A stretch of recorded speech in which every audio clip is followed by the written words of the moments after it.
I love how my husband did not unmute us. So, yeah, no one could hear his antics.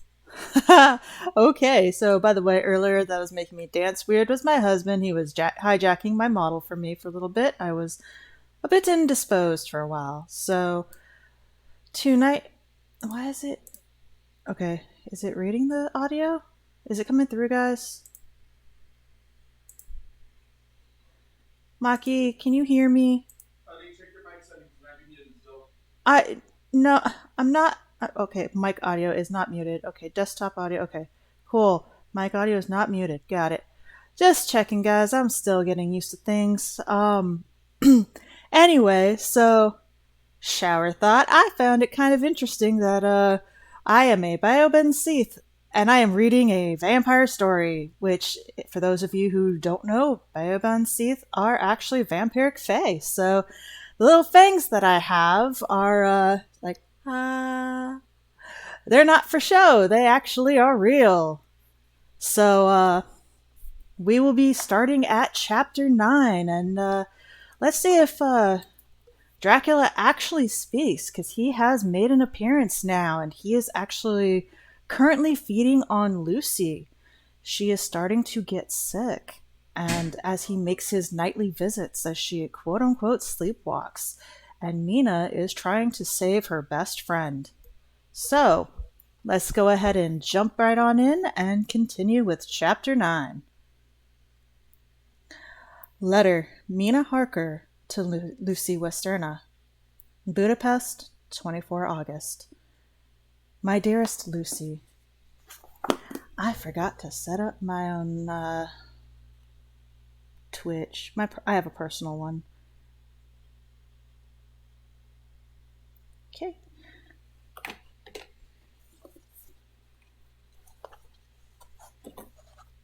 Turn volume down so it doesn't interfere. Oh, and feel free to do some of the redeems while I'm reading, guys. I actually don't mind. It's okay. My dearest Lucy, I know you will be anxious to hear all that has happened since we parted on the railway station by Whitby. Well, my dear, I got to Hull all right, and caught the boat to Hamburg, and then the train on there. Oh, turns out actually Mina did leave Lucy for a while. Yeah, that's right, because she's going to where she thinks Jonathan is. I feel I can hardly recall anything on the journey, except that I knew I was coming to Jonathan, and that, as I should have to do some nursing, I had better get all the sleep I could. I found my dear one, oh, so thin and pale and weak-looking. All the resolution has gone out of his clear eyes, and that quiet dignity which I told you was in his face has vanished. He is only a wreck of himself, and he does not remember anything that has happened to him for a long time past. At least, he wants me to believe so, and I shall never ask. You were muted, by the way. I know. He has had some terrible shock, and I fear it might tax his poor brain if he were to try to recall it. Sister Agatha, who is a good creature and a born nurse, tells me that he raved of dreadful things whilst he was off his head. He wanted her to tell me what they were, but she would only cross herself and say she would never tell, that the ravings of the sick were the secrets of God, and that if a nurse through her vocation should hear them, she should respect her trust. She is a sweet, good soul, and the next day, when she saw I was troubled, she opened up the subject again, and after saying that she could never mention what my poor dear raved about, added, I can tell you this much, my dear, that it was not anything about which he has done wrong himself, and you, his wife-to-be, have no cause to be concerned. He has not forgotten you, or what he owes to you. His fear is of great and terrible things, which no mortal can treat of. I believe the dear soul thought I might be jealous, lest my poor dear should have fallen in love with any other girl. The idea of my being jealous about Jonathan, And yet, my dear, let me whisper, I felt a thrill of joy through me when I knew that no other woman was a cause of trouble. I am now sitting by his bedside, where I can see his face while he sleeps. He is waking. When he woke, he asked me for his coat, as he wanted to get something from the pocket. I asked Sister Agatha, and she brought all his things. I saw that amongst them was his notebook, and was going to ask him to let me look at it, for I knew then that I might find some clue to his trouble. But I suppose he must have seen my wish in his eyes, for he sent me over to the window, saying he wanted to be quite alone for the moment. Then he called me back, and when I came, he had his hand over the notebook, and he said to me very solemnly, Wilmina. I knew then that he was in deadly earnest, for he has never called me by that name since he asked me to marry him. You know, dear, my ideas of the trust between husband and wife. There should be no secret, no concealment. Hey, Stitches! Hey, General Setsuban! I have had a great shock, and when I try to think of what it is, I feel my head spin round. I do not know what if it was real, or the dreaming of a madman. You know I have had brain fever, and that is to be mad. The secret is here, and I do not want to know it. I want to take up my life here with our marriage. For, my dear, we had decided to be married as soon as the formalities are complete. Are you willing, Wilhelmina, to share my ignorance? Here is the book. Take it and keep it. Read it if you will, but never let me know, unless indeed some solemn duty should come upon me to go back to the bitter hours, asleep or awake, sane or mad. Recorded here. He fell back exhausted, and I put the book under his pillow and kissed him. I have asked Sister Agatha to beg the Superior to let our wedding be this afternoon, and I am waiting her reply. She has come and told me that the chaplain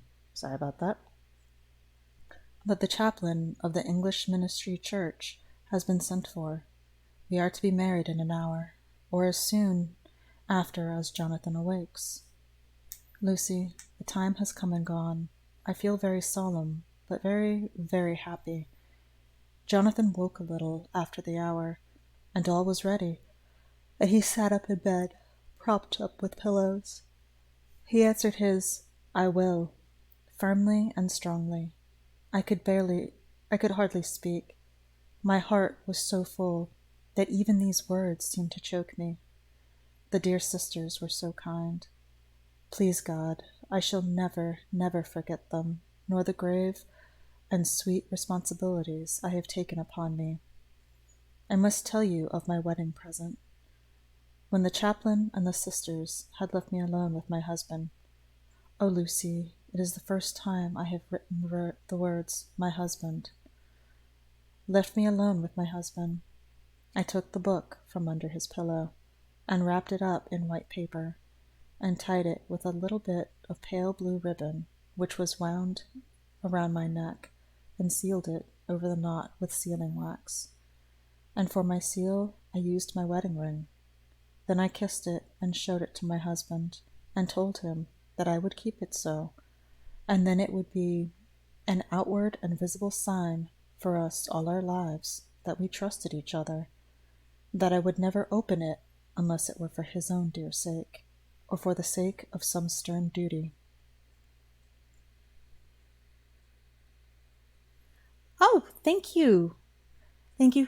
Welcome to the chat. I am so sorry. I'm trying to see how to pronounce your Kiviko. Thank you very much for the compliment. Are you giggling? Sorry, my husband's sitting next to me. Where is it?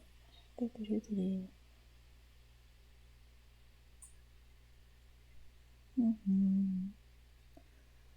Then he took my hand in his. No, Lucy, it was the first time that he took his wife's hand, and said that it was the dearest thing in all the wide world, and that he would go through all the past again to win it, if need be.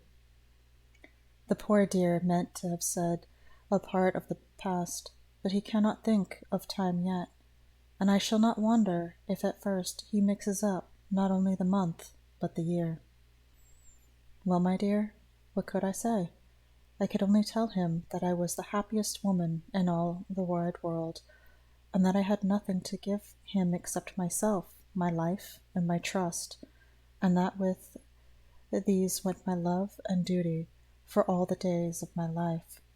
And, my dear, when he kissed me, he drew me to him with his poor weak hands, and it was like a very solemn pledge between us. Lucy, dear, do you know why I tell you all this? It is not only because it is all sweet to me, but because you have been, and are, very dear to me. It was my privilege to be your friend and guide when you came from the schoolroom to prepare for the world of life. I want you to see now that with the eyes of a very happy wife, whither duty has led me, so that in your own married life you too shall be all happy as I am. My dear, please Almighty God, your life may be all it promises, a long day of sunshine with no harsh wind, no forgetting duty, no distrust.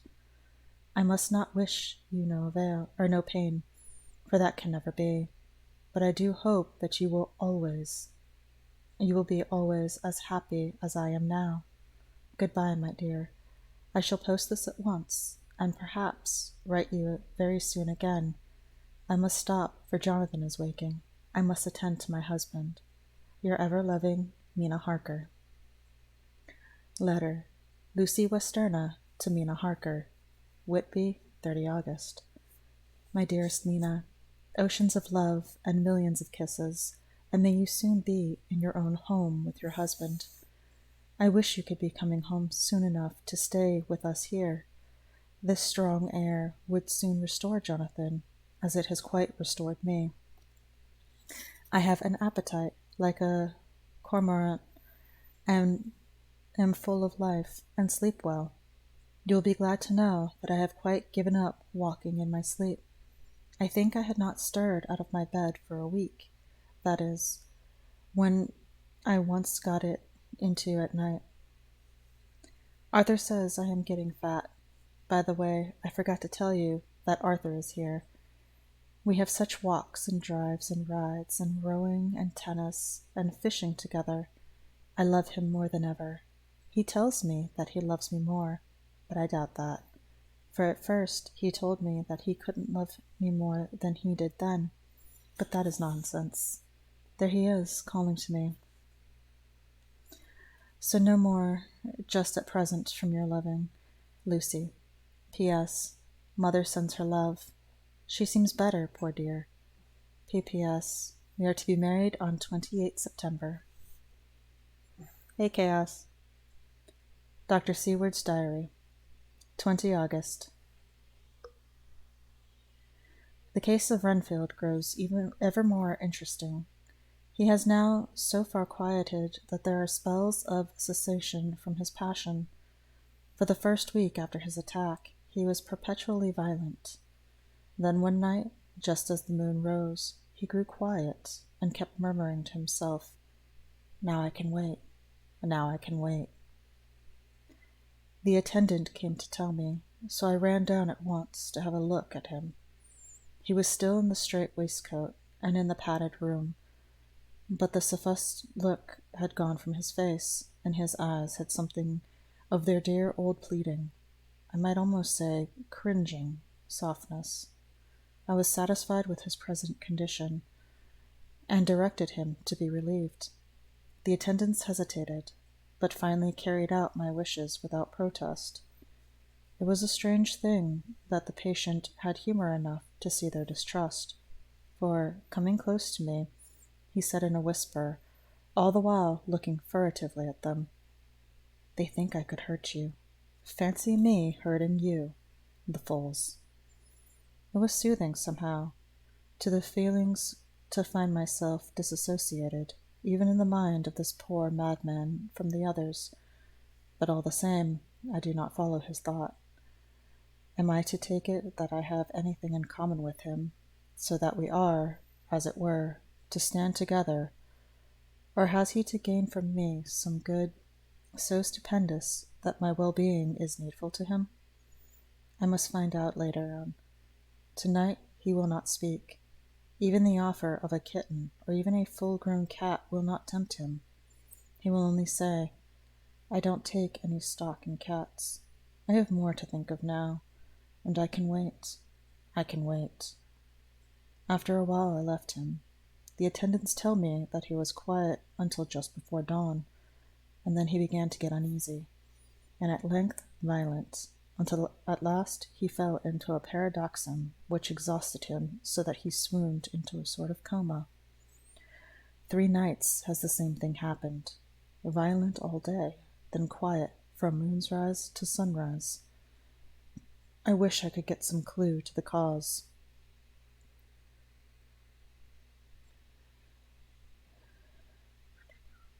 It would almost seem as if there was some influence which came and went. Happy thought! We shall tonight play sane wits against mad ones. He escaped before without our help.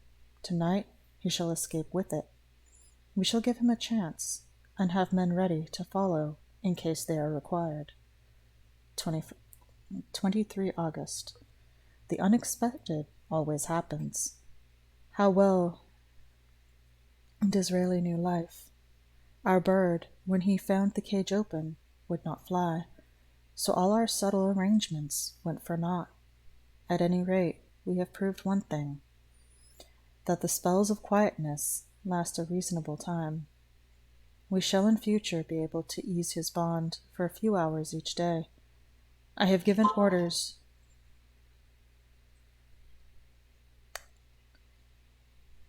to the night attendant merely to shut him in the padded room, when once he is quiet, until an hour before sunrise. The poor soul's body will enjoy the relief, even if his mind cannot appreciate it. Hey, Maki. Hark, the unexpected again. I am called. The patient has once again escaped. Later, another night adventure. Renfield artfully waited until the attendant was entering the room to inspect. Then he dashed out past him and flew down the passage. I sent word for the attendants to follow. Again we went into the grounds of the deserted house, and we found him in the same place, pressed against the old chapel door. When he saw me, he became furious, and had not the attendants seized him in time, he would have tried to kill me. As we were holding him, a strange thing happened. He suddenly redoubled his efforts, and then he suddenly grew calm. I looked round instinctively, but could see nothing. Then I caught the patient's eye and followed it, but could trace nothing as it looked into the moonlit sky, except a big bat which was flapping its silent and ghostly way to the west. Bats usually wheel and flit about, but this one seemed to go straight on, as if it knew where it was bound for, or had some intention of its own. The patient grew calmer every instant, and presently said, "You needn't tie me. I shall go quietly." Without trouble, we came back to the house. I feel there is something ominous in his calm, and shall not forget this night. Lucy Westerna's diary. Hillingham, 24 August. I must imitate Mina, and keep writing things down. Then we can have long talks when we do meet. I wonder when it will be. I wish she were with me again, for I feel so unhappy. Last night I seemed to be dreaming again, just as I was at Whitby. Perhaps it's the change of the air, or getting home again. It is all dark and horrid to me, for I can remember nothing, but I am full of vague fear, and I feel so weak and worn out.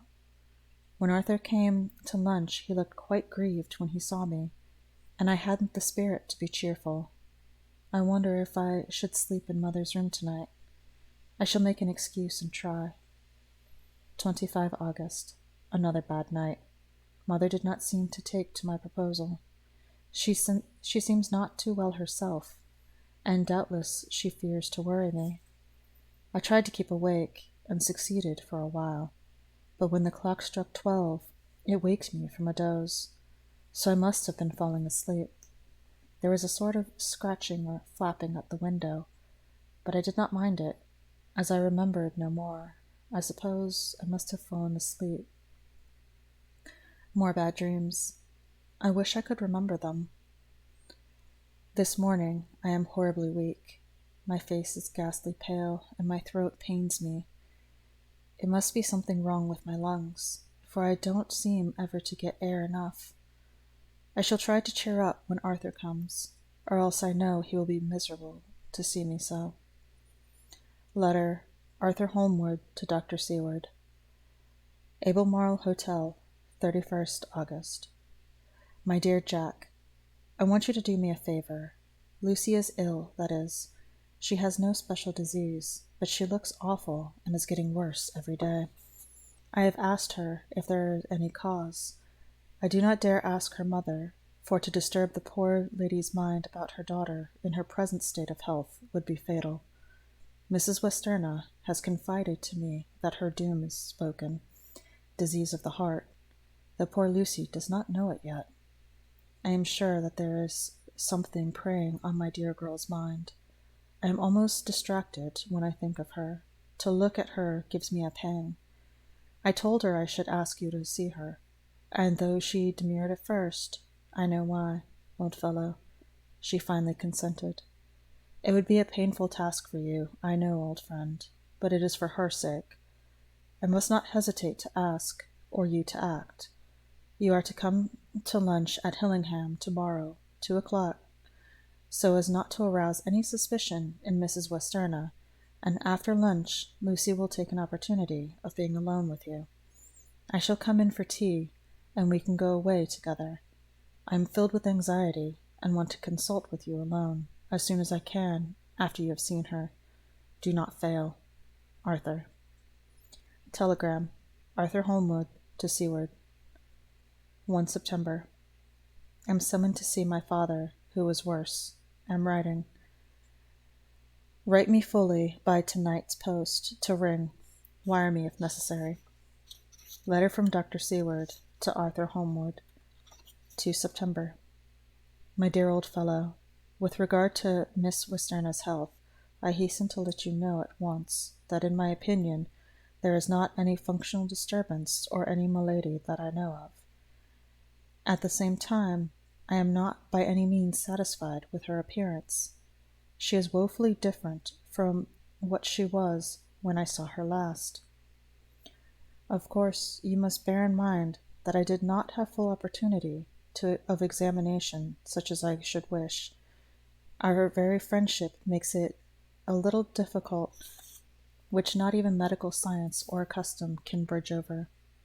I had better tell you exactly what happened, leaving you to draw, in a measure, your own conclusion. I shall then say what I have done and propose doing.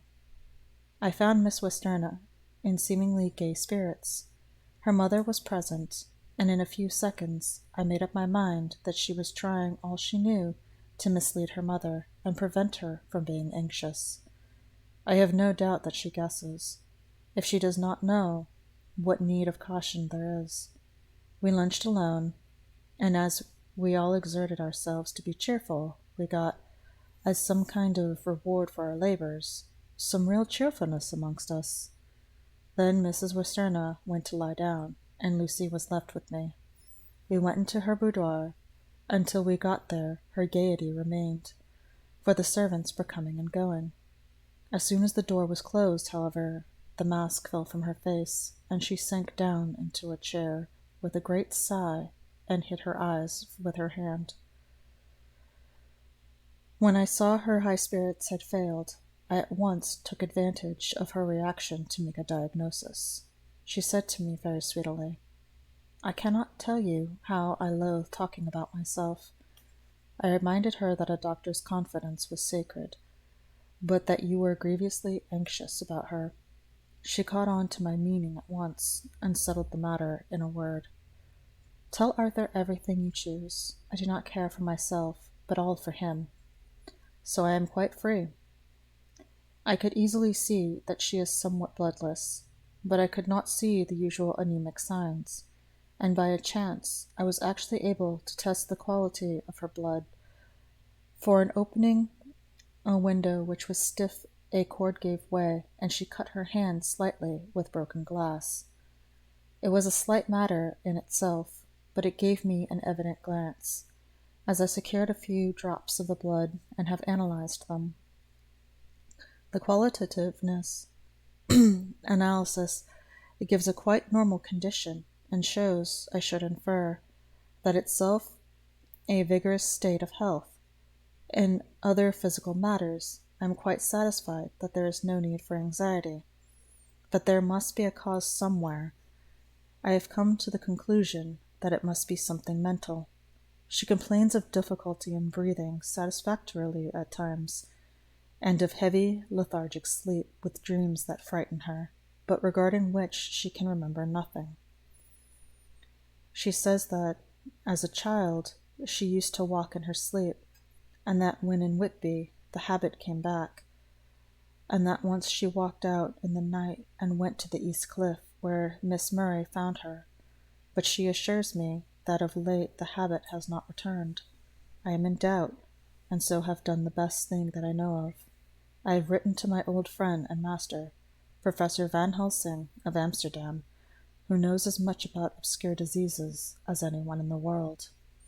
I have asked him to come over, and as you told me that all things were to be in your charge, I have mentioned to him who you are and your relations to Miss Westerna. That, my fellow, is only in obedience to your wishes, for I am only too proud and happy to do anything I can for her. Van Helsing would, I know, do anything for me, for a personal reason. So, no matter on what ground he comes, we must accept his wishes.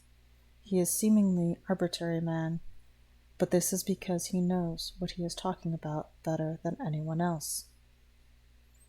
He is a philosopher and a metaphysician, and one of the most advanced scientists of his day, and he has, I believe, an absolutely open mind. This, with an iron nerve, a temper of ice-brook, an indomitable resolution, self-command and toleration, exalted from virtues to blessings, and the kindest and truest heart of hearts. These form his equipment for the noble work that he is doing for mankind, work both in theory and practice, for his views are as wide as his all-embracing sympathy. I tell you these facts that you may know why I have such confidence in him. I have asked him to come at once. I shall see Miss Westerna tomorrow again. She is to meet me at the stores, so that I may not alarm her mother too early a repetition of my call. Yours always, John Seward. Letter Abraham Van Helsing, M.D., D.Ph.D., Lit., etc., to Dr. Seward, 2 September. My good friend, when I have received your letter, I am already coming to you.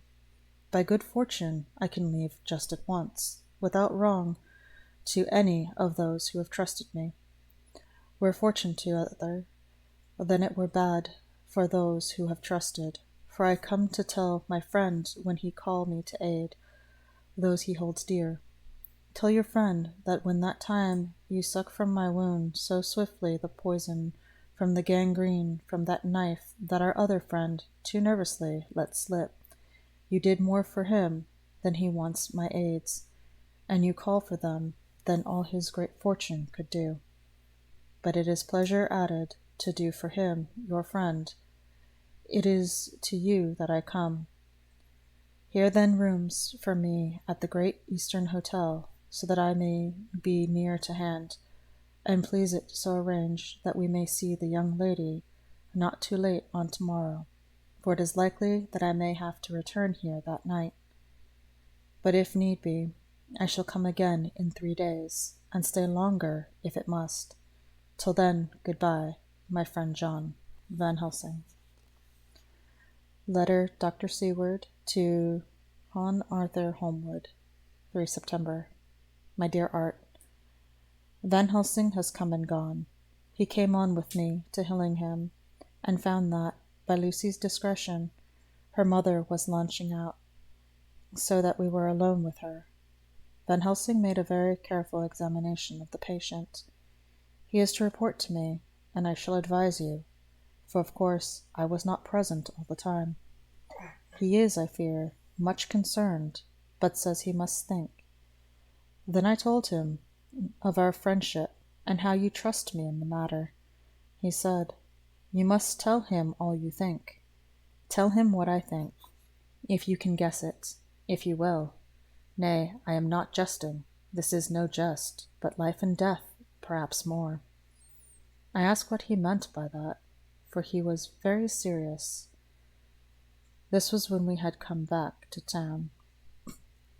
He was having a cup of tea before starting on his return to Amsterdam. He would not give me any further clue. You must not be angry with him, Art, because his very reticence means that all his brains are working for her good. He will speak plainly enough when the time comes, be sure. I told him I would simply write an account of our visit, just as if I were doing a descriptive special article for the Daily Telegraph. He seemed to not notice, but remarked that the smuts in London were not quite so bad as they used to be when he was a student here. I am to get his report tomorrow, if he can possibly make it. In any case, I am to have a letter. Well, as to the visit, Lucy was more cheerful than on the day I first saw her, and certainly looked better. She had lost something of the ghastly look that so upset you, and her breathing was normal. She was very sweet to the professor, as she always is, and tried to make him feel at ease, though I could see that the poor girl was making a hard struggle for it. I believe Van Helsing saw it too, for I saw the quick look under his bushy brows that I knew of old. Then he began to chat of all things except ourselves, and diseases, and with such an infinite geniality that I could see poor Lucy's pretence of animation merge into reality. Then, without any seeming change, he brought the conversation gently round to his visit, and suavely said, "My dear young miss, I have the so great pleasure because you are much beloved. That is much, my dear, even were there that which I do not see. They told me you were in the spirit, and that you were of a ghastly pale. To them I say puff." And he snapped his fingers at me and went on. "But you, I shall show them how wrong they are. How can he pointed at me with the same look and gesture as that with which once he pointed me out in class, on, or rather after, a particular occasion which he never fails to remind me of, know anything of young ladies. He has his madmens to play with, and to bring them back to happiness, and to those that love them. It is much to do, and oh, but there are rewards, in that we can bestow such happiness. But the young ladies, he has no wife nor daughter, and the young do not tell themselves to the young, but the old, like me, who have known so many sorrows and the causes of them. So, my dear, we will send him away to smoke the cigarette in the garden, whilst you and I have a little talk all to ourselves." I took the hint and strolled about.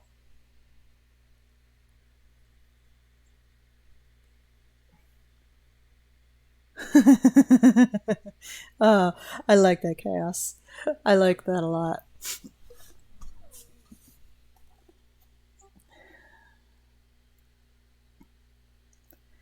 I took the hint and strolled about, and presently the professor came to the window and called me in.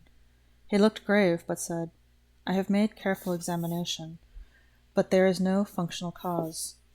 With you agree that there has been much blood lost. It has been, but is not. But the conditions of her are in no way anemic. I have asked her to send me her maid, that I may ask just one or two questions, that so I may not chance to miss something. I know well that she will say, 'And yet there is cause. There is always cause for everything. I must go back home and think. You must send me the telegram every day, and if there is cause I shall come again. The disease, for not to be all well is a disease, interests me, and the sweet young dear, she interests me too. She charmed me, and for her, if not for you or disease, I come. As I tell you, he would not say a word more, even when we were alone, and so now, Art, you know all I know. I shall keep stern watch. I trust your poor father is rallying. It must be a terrible thing to you, my dear old fellow, to be placed in such a position between two people who are both so dear to you. I know your idea of duty to your father, and you are right to stick to it. But, if need be, I shall send you word to come at once to Lucy. So do not be over anxious unless you hear from me. Dr. Seward's Diary, 4 September. Zoophagus patient still keeps up our interest in him. He had only one outburst, and that was yesterday. I'm so sorry, Chaos. He had only one outburst, and that it was yesterday, at an unusual time. Just before the stroke of noon, he began to grow restless. The attendant knew the symptoms, and at once summoned aid. Fortunately, the men came at a run, and were just in time, for at the stroke of noon he became so violent that it took all their strength to hold him. In about 5 minutes, however, he began to get more and more quiet, and finally sank into a sort of melancholy, in which state he has remained up to now. The attendant tells me that his screams, whilst in the paroxysms, were really appalling. I found my hands full when I got in, attending to some of the other patients who were frightened by him. Indeed, I can quite understand the effect, for the sounds disturb even me, though I was some distance away.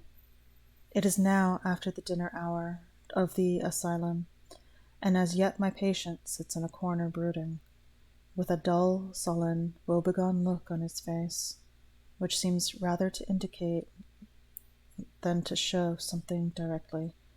I cannot quite understand it. Later, another change in my patient. At 5 o'clock, I looked in on him, and found him seemingly as happy and contented as he used to be. He was catching flies and eating them, and was keeping note of his capture by making snail marks on the edge of the door between the ridges of padding. When he saw me, he came over and apologized for his bad conduct, and asked me in a very humble, cringing way to be let back into his own room, and to have his notebook again. I thought it well to humor him.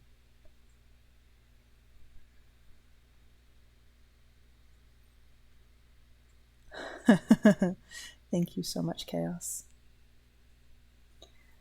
I thought it well to humor him, so he is back in his room with the window open.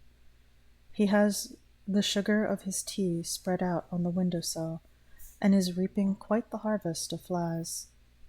He is not now eating them, but putting them in a box, as of old, and is already examining the corners of his room to find a spider. I tried to get him to talk about the past few days, for any clue of his thoughts would be of immense help to me, but he would not rise. For a moment or two he looked very sad, and said in a sort of far-away voice, as though saying it rather to himself than to me, "All over, all over. He has deserted me. No hope for me now unless I do it for myself." Then suddenly turning to me in a resolute way, he said, "Doctor, Won't you be very good to me and let me have a little more sugar? I think it would be good for me. And the flies, I said. Yes, the flies like it too. And I like the flies, therefore I like it. And there are people who know so little as to think that madmen do not argue. I procured him a double supply, and left him as happy as a man, or as a man as, I suppose, any in the world. I wish I could fathom his mind. Midnight. Another change in him. I had been to see Miss Westerna, whom I found much better, and had just returned, and was standing at our own gate looking at the sunset, when once more I heard him yelling. As his room is on the side of the house, I could hear it better than in the morning. It was a shock to me to turn from the wonderful smoky beauty of the sunset over London, which its lurid lights and inky shadows and all the marvellous tints that come on foul clouds, even as on foul water, and to realize all the grim sternness of my own cold, still building, and its wealth of breathy misery, and my own desolate heart to endure it all. I saw the red disk sink. As it sank, he became less and less frenzied, and just as it dipped, he slid from the hands that held him, an inert mass on the floor. It is wonderful, however, what intellectual recuperative powers lunatics have. For within a few minutes he stood up, quite calmly, and looked around him. I signaled to the attendants not to hold him, for I was anxious to see what he would do. He went straight over to the window, and brushed out the crumbs of sugar, and then took his fly box, and emptied it outside, and threw away the box. Then he shut the window, and crossing over, sat down on his bed. All this surprised me, so I asked him, "Are you not going to keep flies any more?" "No," said he. "I'm sick of all this rubbish." He certainly is a wonderfully interesting study. I wish I could get some glimpse of his mind, or of the cause of his sudden passion. Stop. There may be no clue, after all. If we can find why, today, his paroxysms came on high noon and at sunset, can it be that there is a malign influence of the sun at periods? Hello. Hey, Osric. How's it going? Hi, Raiders. Hey, Calix. Thank you for the follow. Welcome, everybody, to the chat. This is one of the few times that I've been raided, and I'm getting used to the sound alerts. How is everybody doing today? We're almost at the end of chapter 9, getting ready to go to chapter 10. Yes, Bard Raid. Hello, guys. You want to say hi to them, honey? Yeah. Oh, my lord. Hi, everybody. I'm Zach. Hey, John. How's it going? Yes, Annie, Bard Raid. Welcome, everybody, to Cafe Darcadia. All right, so far we've Jonathan Harker went to Transylvania, helped Dracula get his papers in order. Dracula came to London. Jonathan got pretty drained. Mina went to go say hi to him, and start the chaos. Lucy was starting to get drained, but she's feeling better, and then she's not, and then she's feeling better. So it's a little bit of a roller coaster here. And then we're actually we're just talking about Renfield here, as he says that he's left him, and he's probably referring to Dracula's left him. And how is it? Where is I? Oh, good lord! Did you do that? Did you really do that? Yes, I did, though. Oh my gosh, honey.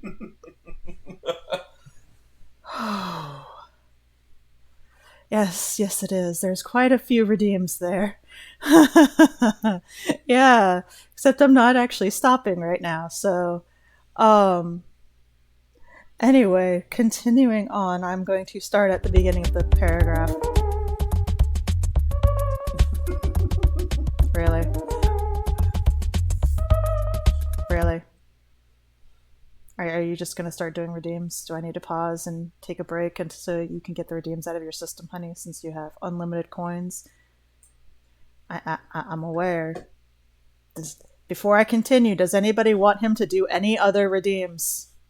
Let him get it out of his... Yeah, that's actually my sneeze, by the way. It's.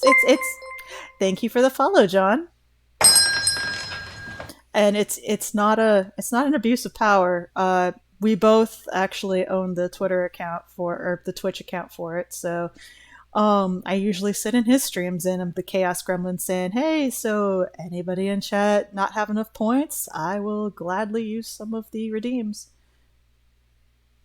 I am sorry, Stitches. We don't have a new foe at the moment. If you had done that, like when we first had Renfield, yeah, but... No, there was a name that came up earlier that I really like. What, you mean Van Helsing? For the Helsing organization. Yes, Van Helsing has shown up in this chapter and has come to inspect the Lady Lucy. And then he went back to Amsterdam. Okay. I'm good, love. I'm good. Continue. Are you sure? Yes, I'm positive. There's nothing else you want to do? Yes, I'm positive. Are you sure? Yes. Chad, is there anything you want him to do? So that way, yes, there is. Go ahead and redeem it, and I will have to continue reading for 5 minutes as Chibi Reina. I dare you, do it. No one's done it yet. This will be the first time that redeem has ever been used. Do it. No, go ahead. I dare you. Do it. Go ahead, Chaos. Cause chaos.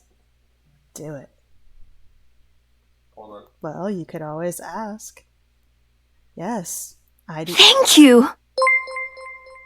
Thank you, Zany. I greatly appreciate that. Well, so Sagral's done it. So honey, can you set the timer, please? Yes, one moment.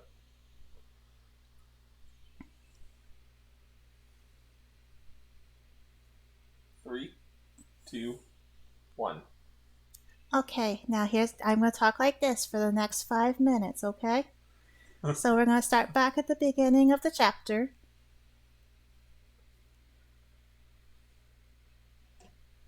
I understand, Zany. Trust me, I do. That's why I've subscribed to a few others. To get out of ad jail. Is everybody out of ad jail?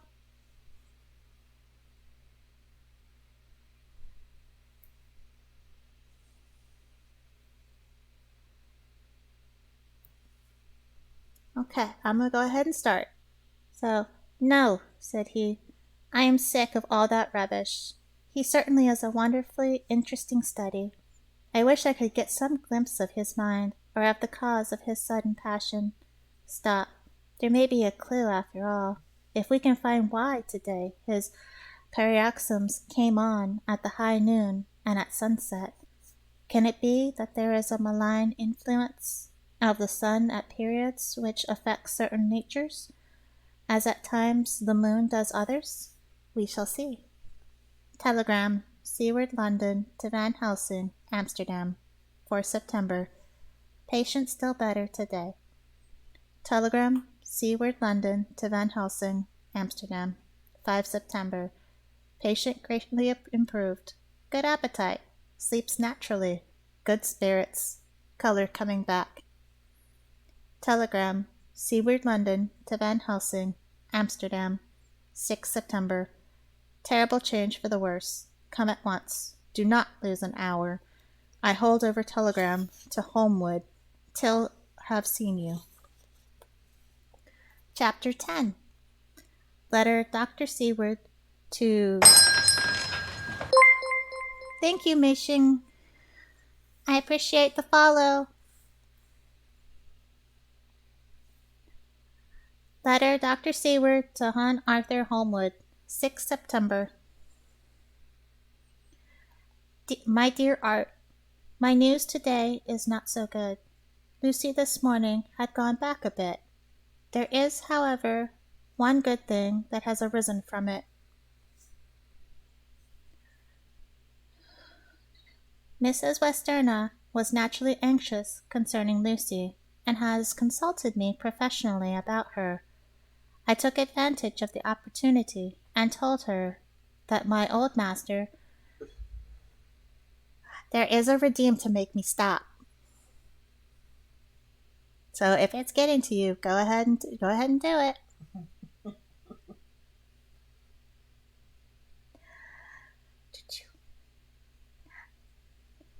I took advantage of the opportunity and told her that my old master, Van Helsing, the great specialist, was coming to stay with me, and that I would put her in his charge conjointly with myself.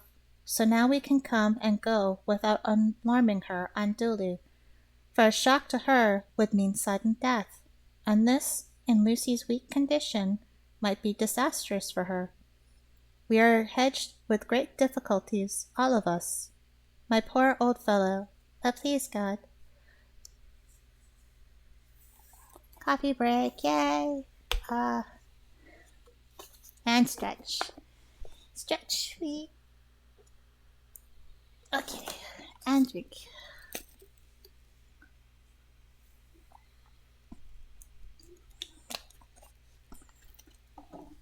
Why are you doing that? You're weird. Why are you doing that? I am your weirdo. You know this, love. Yeah, I know. And where was I?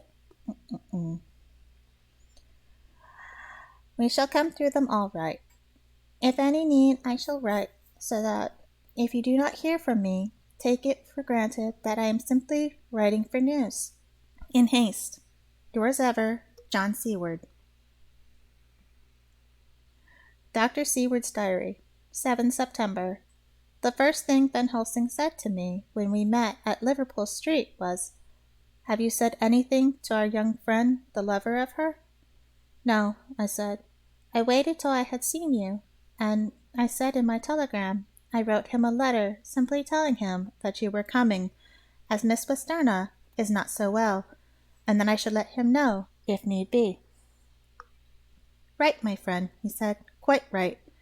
Better he not know as yet. Perhaps he shall never know." You're free, my love. I am free. I pray so, but if it be needed, then he shall know all. And my good friend John, let me caution you. You deal with the madmen. All men are mad in some way or the other, and inasmuch as you deal discreetly with your madmen, so deal with God's madmen too, the rest of the world. You tell not your madmen what you do, nor why you do it.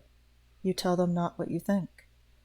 So you shall keep knowledge in its place, where it may rest, where it may gather its kind around it and breed. You and I shall keep as yet what we know here and here.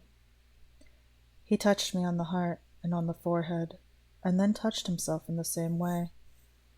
I have for myself thoughts of the present.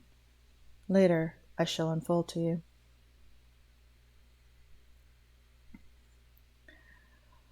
Why not now? I asked. It may do some good. We may arrive at some decision. He stopped and looked at me and said, "My dear friend John, when the corn is grown, even before it has ripened, while the milk of its mother earth is in him, and the sunshine has not yet begun to paint him with his gold, the husbandman he pull the ear and rub him between his rough hands, and blow away the green chaff, and say to you, Look, he is good corn, he will make good crop when the time comes." I did not see the application, and told him so. For a reply, he reached over and took my ear in his hand, and pulled it playfully, as he used to long ago to do at lectures, and said, "The good husbandman tell you so, then because he knows, but not till then. But you do not find the good husbandman dig up his planted corn to see if it if he grow. That is for the children who play at husbandry, and not for those who take it as the work of their life. See you now, friend John. I have sown my corn, and nature has her work to do in making it sprout. If he sprout at all, there's some promise, and I wait till the ear begins to swell. He broke off, for he evidently saw that I understood. Then he went on, and very gravely, "You were always a careful student, and your casebook was ever more full than the rest. You were only student then, now you are master. I trust that good habit have not failed. Remember, my friend, that knowledge is stronger than memory, and we should not trust the weaker. Even if you have not kept the good practice, let me tell you that this case of our dear Miss is one of that may be. Mind, I say may be, of such interest to us and others that all the rest may not make him kick the beam, as your people say. Take the good note of it. Nothing is too small. I counsel you, put down to record even your doubts and surmises. Hereafter, it may be of interest to you to see how true you guess. We learn from failure, not from success. When I describe Lucy's symptoms, the same as before, but definitely more marked.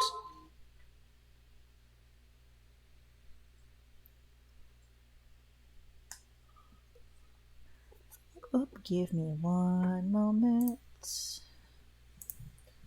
But Mr. John joined our Yes, he did, and must give. Ah, Patron, thank you for joining the Discord.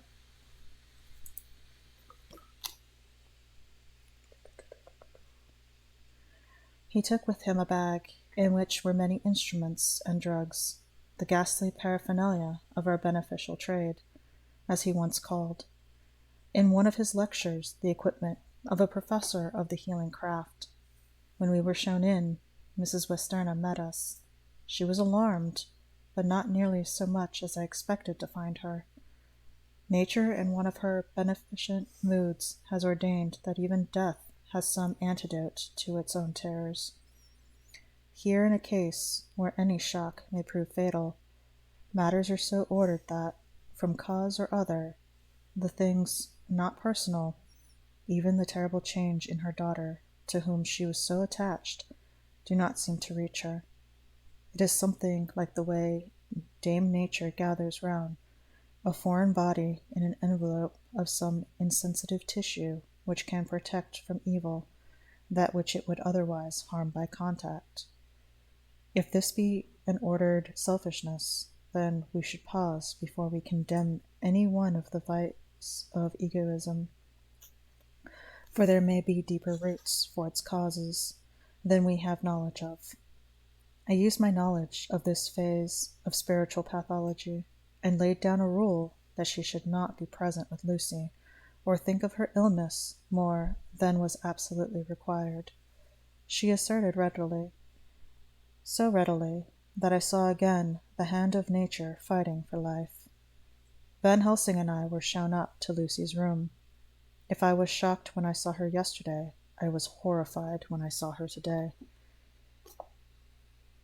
She was ghastly, chalkily pale. The red seemed to have gone even from her lips and gums, and the bones of her face stood up prominently. Her breathing was painful to see or hear. Van Helsing's face grew set as marble, and his eyebrows converged till they almost touched over his nose. Lucy lay motionless, and did not seem to have strength to speak, so for a while we were all silent. Then Van Helsing beckoned me, and we went gently out of the room. The instant we had closed the door, he stepped quickly along the passage to the next door, which was open. Then he pulled me quickly in with him and closed the door. "My God," he said, "this is dreadful. There is no time to be lost. She will die for sheer want of blood to keep her heart's action as it should be. There must be a transfusion of blood at once. Is it you or me?" I am younger and stronger, Professor. It must be me. Then get ready at once. I will bring up my bag. I am prepared. I went downstairs with him, and as we were going there, with it, there was a knock at the hall door. When we reached the hall, the maid had just opened the door, and Arthur was stepping quickly in. He rushed up to me, saying in an eager whisper, "Jack, I was so anxious. I read between the lines of your letter, and have been in agony. The dad was better, so I ran down here to see for myself. It is not that gentleman, Dr. Van Helsing?" "I am so thankful to you, sir, for coming." When first the professor's eye had lit upon him, he had seemed angry at the interruption at such a time, but now, as he took in his stalwart proportions and recognized the strong young manhood which seemed to emanate from him, his eyes gleamed. Without a pause, he said to him gravely, as he held out his hand, "Sir, you have come in time. You are the lover of our dear miss. She is bad, very, very bad. Nay, my child, do not go like that." For he suddenly grew pale and sat down in a chair almost fainting. "You are to help her. You can do more than any that live, and your courage is your best. Help." "What can I do?" said Arthur hoarsely. "Tell me." "I shall do it. My life is hers, and I would give the last drop of blood in my body for her." The professor has a strongly humorous side, and I could from old detect a trace of its origin in his answer. "My young sir, I do not ask so much as that, not the last." "What shall I do?" There was a fire in his eyes, and his open nostrils quivered with intent. Van Helsing slapped him on the shoulder. "Come," he said. "You are a man, and it is a man we want. You are better than me, better than my friend John." Arthur looked bewildered, and the professor went on by explaining in a kindly way. "Young miss is bad, very bad. She wants blood, and blood she must have or die. My friend John and I have consulted, and we are about to perform what we call transfusion of blood, to transfer from full veins to one of the empty veins which pine for him. John has to give his blood, as he is the more young and strong than me." Here Arthur took my hand and wrung it hard in silence. "But now you are here, you are more good than us, old or young, who toil much in the world of thought. Our nerves are not so calm, and our blood not so bright than yours." Arthur turned to him and said, "If you only knew how gladly I would die for her, you would understand." He stopped, with a sort of choke in his voice. "Good boy," said Van Helsing. "In the not so far off, you will be happy that you have done all for her you love. Come now, and be silent. You shall kiss her once before it is done. But then you must go, and you must leave me, or you must leave at my sign. Say no word to Madame. You know how it is with her. There must be no shock. Any knowledge of this that would be one. Come." We all went up to Lucy's room. Arthur, by direction, remained outside. Lucy turned her head and looked at us, but said nothing. She was not asleep, but she was simply too weak to make the effort. Her eyes spoke to us. That was all. Van Helsing took some things from his bag and laid them on a little table out of sight. Then he mixed a narcotic and came over to the bed, said cheerily, "Now, little miss, here is your medicine. Drink it off like a good child. See, I lift you so that to swallow is easy. Yes." She had made the effort with success. It astonished me how long the drug took to act. This, in fact, marked the extent of her weakness. The time seemed endless until sleep began to flicker in her eyelids. At last, however, the narcotic began to manifest its potency, and she fell into a deep sleep. When the professor was satisfied, he called Arthur into the room and bade him strip off his coat. Then he added, "You may take that one little kiss whilst I bring over the table. Friend John, help to me." So neither of us looked while he bent over her. Van Helsing, turning to me, said, "He is so young and strong of the blood, so pure, that we need not defibrinate it. Then with swiftness, but with absolute method, Van Helsing performed the operation. As the transfusion went on, something like life seemed to come back into poor Lucy's cheeks, as though Arthur's growing pallor, the joy of his face seemed absolutely to shine. After a bit, I began to grow anxious, for the loss of blood was telling on Arthur, strong man as he was. It gave me an idea of what a terrible strain Lucy's system must have undergone, that what weakened Arthur only partially restored her. But the professor's face was set, as he stood watch in hand, and with his eyes fixed now on the patient and now on Arthur. I could hear my own heartbeat. Presently he said in a soft voice, "Do not stir an instant. It is enough. You attend him. I will look to her." When all was over, I could see how much Arthur was weakened. I dressed the wound and took his arm to bring him away. When Van Helsing spoke without turning round, the man seemed to have eyes in the back of his head. The brave lover, I think, deserved another kiss, which he shall have presently. As he had now finished his operation, he adjusted the pillow to the patient's head. As he did so, the narrow black velvet band, which she seemed always wear round her throat, buckled with an old diamond buckle which her lover had given her, was dragged a little up, and showed a red mark on her throat. Arthur did not notice it, but I could hear the deep hiss of indrawn breath, which is one of Van Helsing's ways of betraying emotion. He said nothing at the moment, but turned to me, saying, "Now take down our brave young lover. Give him of the port wine, and let him lie down a while. He must then go home and rest, sleep much, and eat much. Then he may be recruited of what he has given to his love. He may not stay here. Hold a moment. I may take it, sir, that you are anxious of results. Then bring it with you that in all ways the operation was successful. You have saved her life this time, and you can go home and rest easy in mind that all that can be is. I shall tell her all when she is well. She shall love you none the less for what you have done. Goodbye." When Arthur had gone, I went back to the room. Lucy was sleeping gently, but her breathing was stronger. I could see the counterpane move as her breast heaved.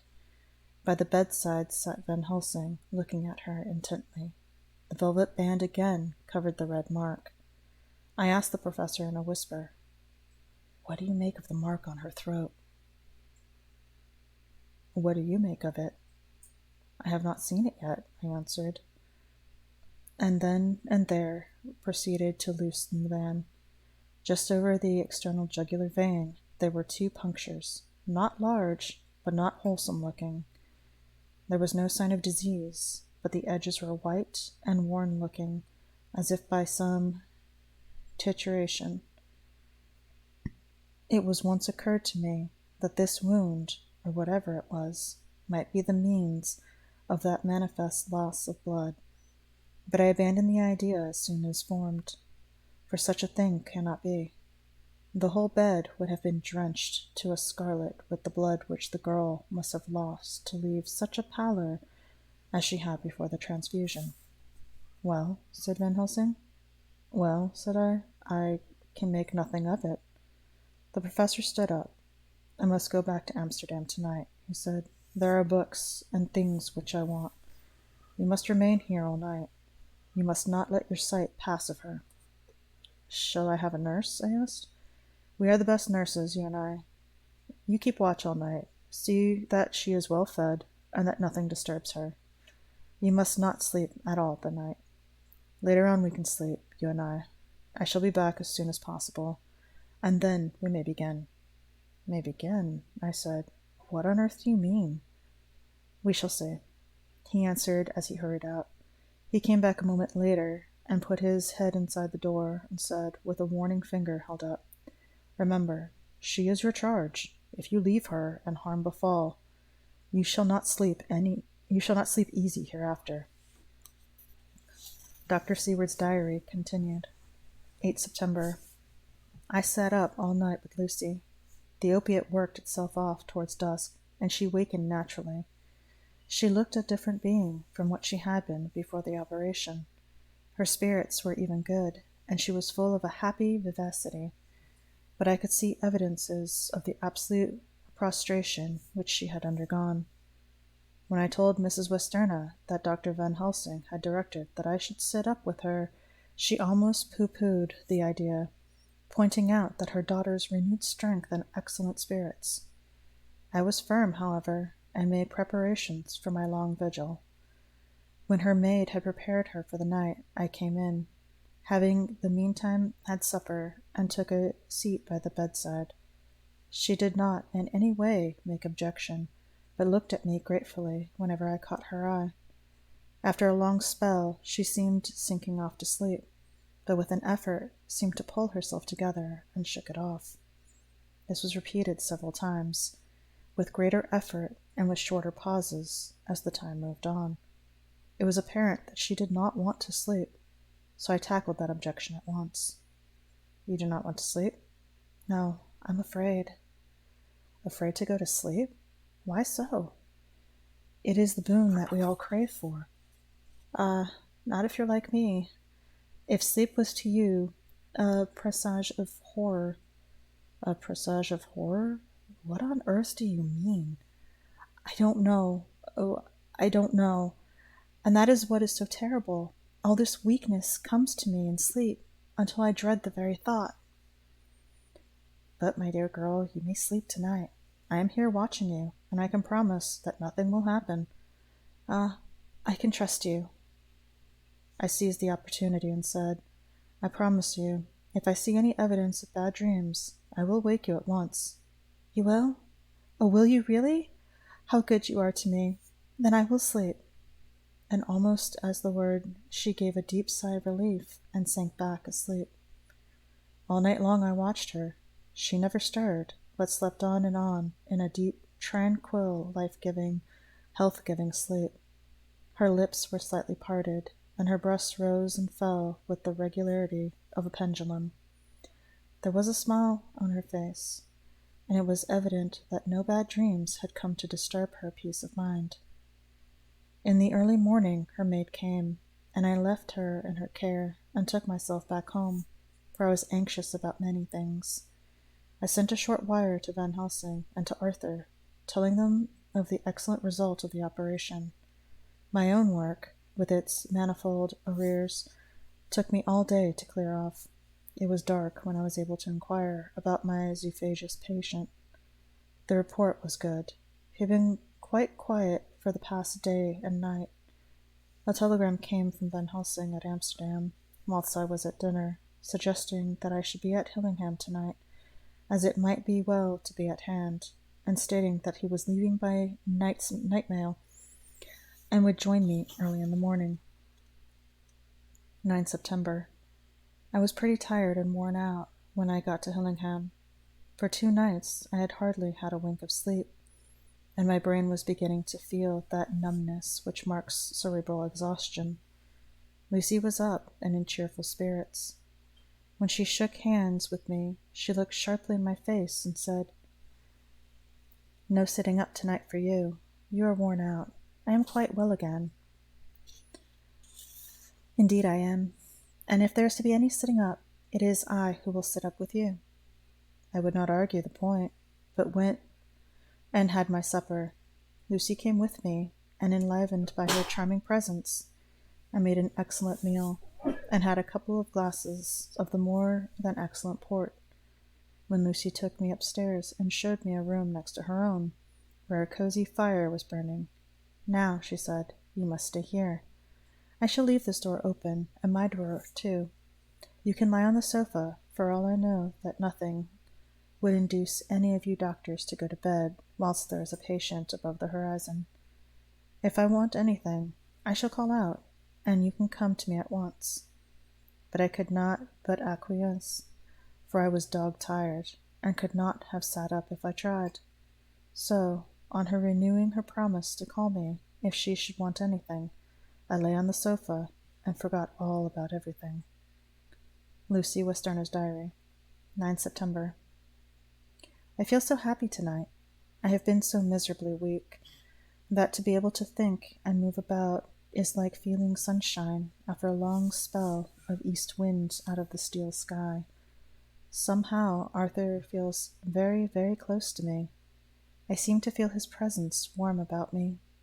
I suppose it is that sickness and weakness are selfish things and turn our inner eyes and sympathy on ourselves, whilst health and strength gives love reign. And in thought and feeling, he can wander where he wills. I know where my thoughts are, if Arthur only knew. My dear, your ears must tingle as you sleep, as mine do waking. Oh, the blissful rest of last night! How I slept with that dear, good Dr. Seward watching me. And tonight I shall not fear to sleep, since he is close at hand and within call. Thank everybody for being so good to me. Thank God. Good night, Arthur. Excuse me. Dr. Seward's Diary, 10 September. I was conscious of the professor's hand on my head, and started awake, all in a second. That is one of the things that we learn in an asylum, at any rate. And how is our patient? Well, when I left her, or rather when she left me, I answered. Come, let us see. And he said, and together we went into the room. The blind was down, and I went over to raise it gently, whilst Van Helsing stepped, with his soft, cat-like tread, over to the bed. As I raised the blind, and the morning sunlight flooded the room, I heard the professor's low hiss of inspiration, and knowing its rarity, a deadly fear shot through my heart. As I passed over, he moved back, and in his exclamation of horror, Gott in Himmel, needed no enforcement from his agonized face. He raised his hand and pointed to the bed, and his iron face was drawn and ashen white. I felt my knees begin to tremble. There on the bed, seemingly in a swoon, lay poor Lucy, more horribly white and wan-looking than ever. Even the lips were white, and the gums seemed to have shrunken back from the teeth, as we sometimes see in a corpse after a prolonged illness. Van Helsing raised his foot to stamp in anger, but the instinct of his life and all the long years of habit stood to him, and he put it down again softly. Quick, he said, bring the brandy. I flew to the dining room, and returned with the decanter. He wetted the poor white lips with it, and together we rubbed palm and wrist and heart. He felt her heart, and after a few moments of agonizing suspense said, It is not too late. It beats, though but feebly. All our work is undone. We must begin again. There is no young Arthur here now. I have to call upon you this time, friend John. As he spoke, he was dipping into his bag and producing the instruments for transfusion. I had taken off my coat and rolled up my shirt sleeve. There was no possibility of an opiate just at present, and no need of one, and so, without a moment's delay, we began the operation. After a time, it did not seem a short time either, for the draining away of one's blood, no matter how willing it be given, is a terrible feeling. Van Helsing held up a warning finger. Do not stir, sir, he said, but I fear that with growing strength she may wake, and that would make danger. Oh, so much danger. But I shall precaution take. I shall give hypodermic injection of morphinia. He proceeded then, swiftly and deftly, to carry out his intent. The effect on Lucy was not bad, for the faint seemed to merge subtly with the narcotic sleep. It was a feeling of personal pride that I could see a faint tinge of color steal back into the pallid cheeks and lips. No man knows, till he experiences it, that what it is to feel his own lifeblood drawn away and into the veins of the woman he loves. The professor watched me critically. That will do, he said. Already? I remonstrated. You took a great deal more from art. To which he smiled, a sad sort of smile, and replied, He is her lover, her fiancé. You have much work to do for her and for others, and the present will suffice. When he stopped the operation, he attended to Lucy, whilst I applied digital pressure to my own incision. I lay down whilst I awaited his leisure to attend to me, for I felt faint and a little sick. By the by, he bound up my wound and sent me downstairs to get a glass of wine for myself. As I was leaving the room, he came after me and half whispered, "Mind, nothing must be said of this, for our young lover should turn up unexpected. As before, no word to him. It would be once frightened to him, and jealous to him too. There must be none. So." When I came back, he looked at me carefully and then said, "You are not much the worse. Go into the room and lie on your sofa and rest a while. Then have much breakfast and come here to me." I followed out his orders, for I knew how right and wise they were. I had done my part, and now my next duty was to keep up my strength. I felt very weak, and in the weakness lost something of the amazement at what had occurred. I fell asleep on the sofa, however, wondering over and over again how Lucy had made such a retrograde movement, and how she could have been drained of so much blood with no sign anywhere to show for it. I think I must have continued my wonder in my dreams, for sleeping and waking, my thoughts always came back to the little punctures at her throat and the ragged, exhausted appearance of their edges, tiny though they were. Lucy slept well into the day, and when she awoke, she was fairly well and strong, though not nearly so much as the day before. When Van Helsing had seen her, he went out for a walk, leaving me in charge, with strict instructions that I not leave her for a moment. I could hear his voice in the hall, asking the way to the nearest telegraph office. Lucy chatted with me freely, and seemed quite unconscious that anything had happened. I tried to keep her amused and interested. When her mother came up to see her, she did not seem to notice any change whatever, but said to me gratefully, "I owe you so much, Dr. Seward, for all you have done, but you really must now take care not to overwork yourself. You are looking pale yourself. You want a wife to nurse and look after you a bit, and that you do." As she spoke, Lucy turned crimson, though it was only momentarily, for her poor wasted veins could not stand for much long, an unwonted drain to the head. The reaction came in excessive pallor as she turned imploring eyes to me. I smiled and nodded, and laid my finger on my lips. With a sigh, she sank back amid her pillows. Van Helsing returned in a couple of hours, and presently said to me, "Now you go home and eat much and drink enough. Make yourself strong. I stay here tonight, and I shall sit up with little miss myself. You know I must watch the case, and we must have none other to know. I have grave reasons. No, do not ask them. Think what you will. Do not fear to think even the most probable. Good night." In the hall, 2 of the maids came to me, and asked if they or either of them might not sit up with Miss Lucy. They implored me to let them, and when I said it was Dr. Van Helsing's wish that either he or I should sit up, they asked me quite piteously to intercede with the foreign gentlemen. I was much troubled by their kindness. Perhaps it is because I am weak at present, and perhaps it was on Lucy's account that their devotion was manifested, for over and over again I seen similar instances of woman's kindness. I got back here in time for a late dinner, went on my rounds, all well, and set this down whilst waiting for sleep. It is coming. 11 September. This afternoon I went over to Hillingham, found Van Helsing in excellent spirits, and Lucy much better. Shortly after I have arrived, a big parcel from abroad came for the professor. He opened it with much impressment, amused, of course, and showed a great bundle of white flowers. "These are for you, Miss Lucy," he said. "For me? Oh, Dr. Van Helsing." "Yes, my dear, but not for you to play with. These are medicines." Here Lucy made a wry face. nay, but they are not to take in a decoction, or in nauseous form.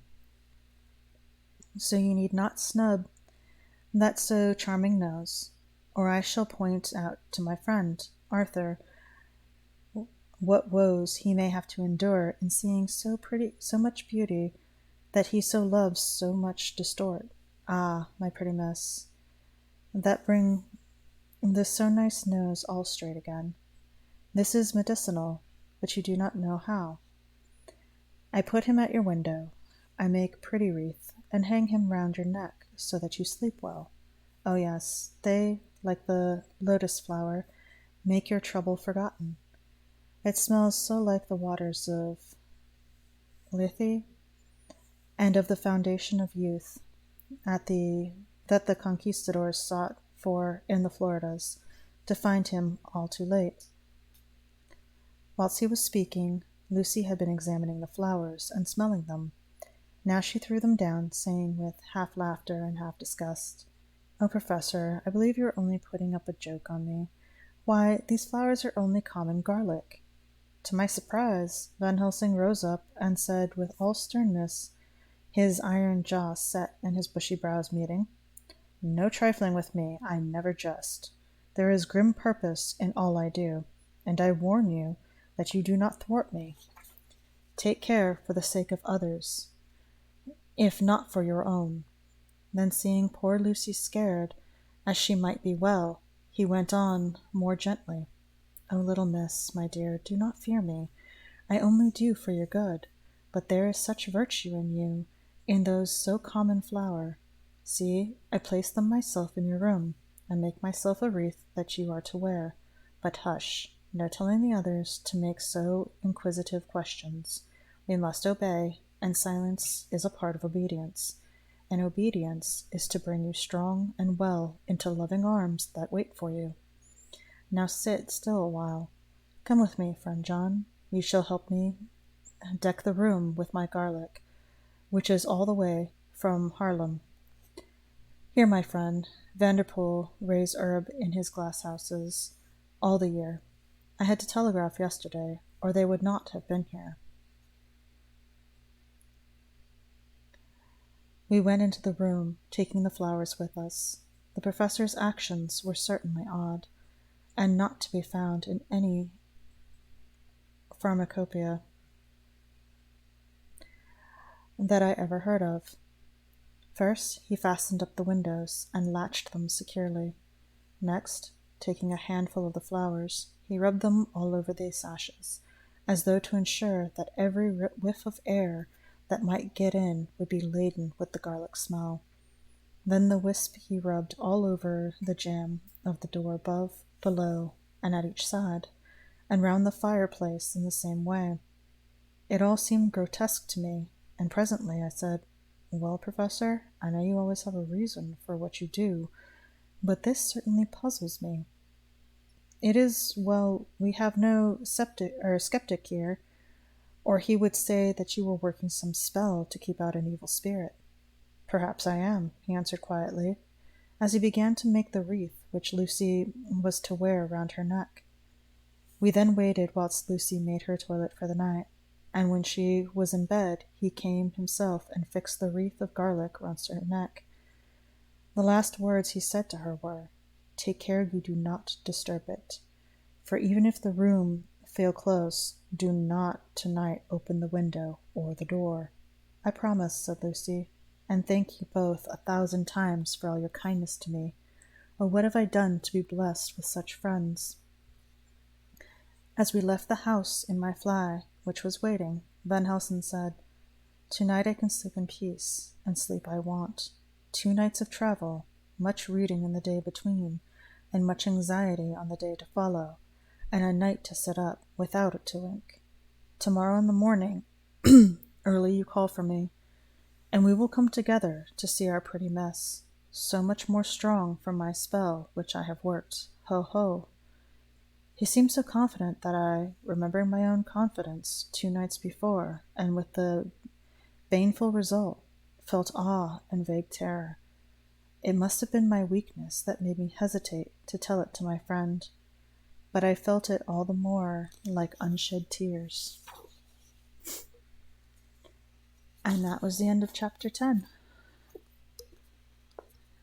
Hopefully you guys liked listening to it so far. And as I said in the beginning, what was it? How many people are? Huh? How many are in chat? I can't tell. It's telling me on my phone. Yeah. And as I had said before, my husband and I are two types of fae, and I'm dressed like this because I'm reading Dracula, but I am also what's called a Beoben Seath. That is actually a, ironically, vampiric fae. So a vampiric fae is reading a vampire story. And thank you. I even have little fangs. So yeah, I came to that realization today, which is funny. Thank you guys very much for the compliment. And so with that, we will be closing the shop. But do you guys have any suggestions for anybody that we should? Yes, I have fangs. I told. Was it? It's okay, Stitches. I'm not gonna bite you. Consent is needed. I actually value that. And anybody who I've borrowed time from, I'm not gonna bite you either. You don't have to worry about that. Anyway, does anybody have any suggestions for who I should raid?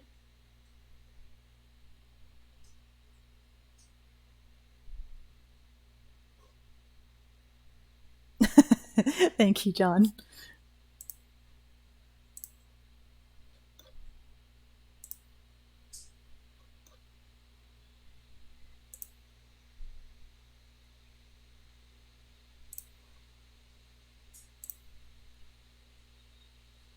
Although my friend Lumi is actually streaming right now. Let's see, he's actually streaming Pokemon Crystal. He's still doing the Pokemon marathons.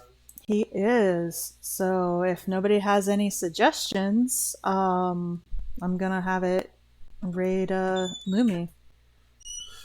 Thank you very much. I plan on doing this every Tuesday. So if you guys like me reading Dracula, I'll be doing this every Tuesday. And in our Discord, which is also called Cafe d'Arcadia, I actually have a list of stories. And due to the fact I have issues with, what is it? Not physical copies, all of the ones that are Tuesday. I like that chaos.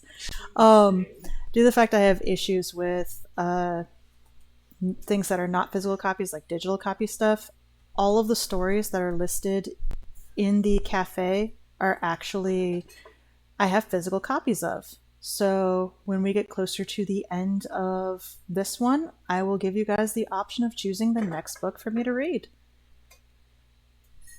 And also, I do tend to read stories if people ask for it. I am officially on vacation for the next week, so if anybody is having trouble going to sleep, just You also have Subathon coming up yeah, we have Subathon coming out too.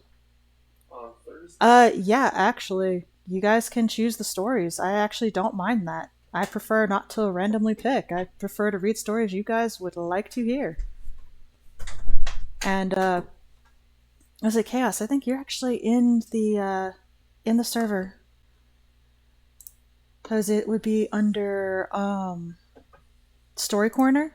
Under the stories is the actual list of them, and story suggestions are where people would. If they'd like to join the server, they can use !Discord. Honey, shush. I, there's a lot. I literally, at one point, that was a few years ago, Barnes and Noble had like a bunch of leather-bound books, and I went and bought a bunch of them. So, just to give a example of some of the ones that I've got, let's see. Merry Adventures of Robin Hood, Story of King Arthur and His Knights, A Little Mermaid and Other Fairy Tales, Peter Pan, Picture of Dorian Gray, The Divine Comedy, The Odyssey, uh, Call of the Wild, um, what is it? Snow Queen and Other Tales, Classic Fairy Tales, The Blue Fairy Book, Grimm's Fairy Tales, the Grimm's Complete Fairy Tales. Yes, I have both of them. I got the non-complete one first, and then I saw a complete one. Yay! Greek Myths, Tales of Norse Mythology, Gothic Fantasy, Lovecraft Mythos, New and Classic Collection. I actually have Robert Frost's poems. Yes, I have Grimm's fairy tales. I also have the Hans Christian Andersen fairy tales as well. I mean, I even have like Wizard Oz. I have Dune as well. Well, you guys are actually gonna. What I'm gonna do is I will have you guys vote on it in the server and in the Discord server once we get closer to the end of Dracula, and whichever has the most vote is going to be the one that is going to be read next. So I will leave that up to you guys. But if you guys just want to join the server,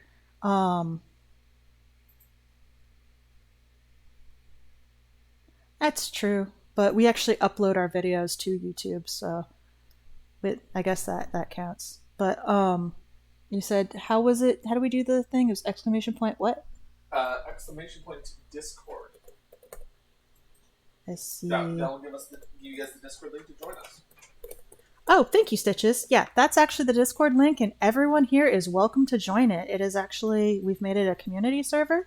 So it is a non-NSFW, so you guys do have to behave. However, we do have voice channels. We do have different things. We play video games with it.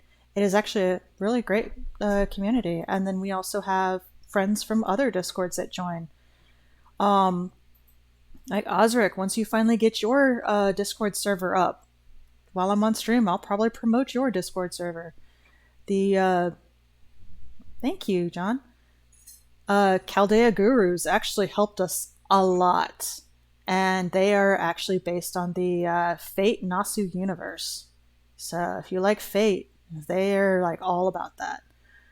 But yeah, so before I sign off, do you guys have any questions?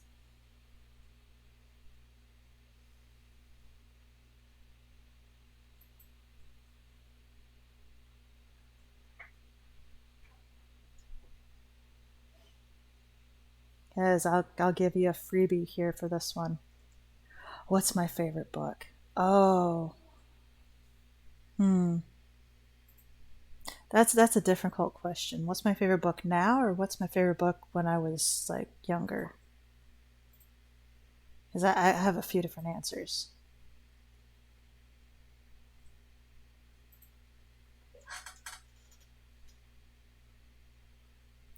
What's my favorite book now? My current one.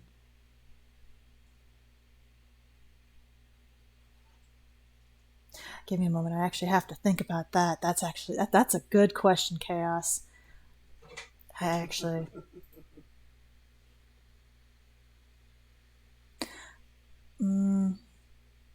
Honestly, it would probably be a tie between The Little Mermaid, which is actually, I think it's the original story, and Alice in Wonderland. And it's actually the one version I have is Alice in Wonderland and Through the Looking Glass. So it's both of the books. It's a toss up between those, honestly. I actually enjoy those ones quite a bit. And they are very much not the Disney version.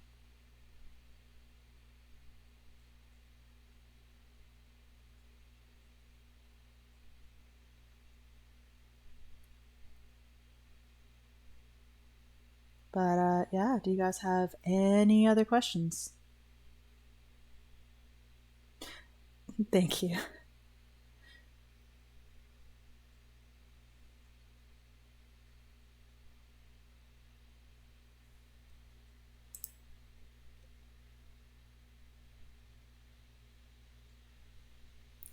Agreed. They are kind of watered down. Well, anyway, so I guess we will continue this next Tuesday. And thank you guys for coming to the cafe and listening to me. Um, yeah, thank you. I will see you guys actually this Thursday because we have an uncapped subathon that we're starting. Um, yeah, so our uncapped subathon is going to start at noon on Thursday. I will start off playing Slime Rancher, and then we're going to have Coffee is going to play after that. And if we get enough